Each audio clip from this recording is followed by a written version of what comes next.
பேசிக் கொண்டிருந்த போது அவர்கள் செல்லும் பாதைக்கு அருகே இருந்த மரங்களுக்கு இடையே ஒரு கருப்பு உருவம் பச்சை நிற கண்களுடன் அவர்களை பார்த்து கொண்டிருந்தது.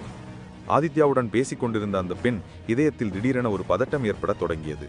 அவள் உடனே தன் கண்களை மூடி உணர்வு சக்தியை வெளிப்படுத்தினாள்.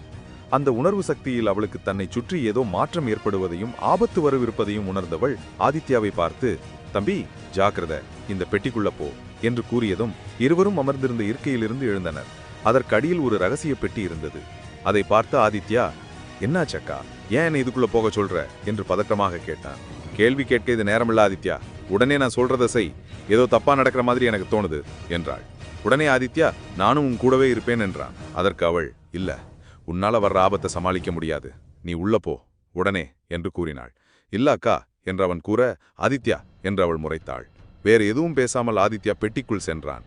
பிறகு அந்த பெட்டியின் மீது தன்னிடம் இருந்த ஒரு முத்திரை சக்தியை பயன்படுத்தி அதை மூடினாள். உள்ளே இருந்து எந்த ஒரு உயிர் சக்தியும் வெளிவராத அளவிற்கு அதை மூடினாள்.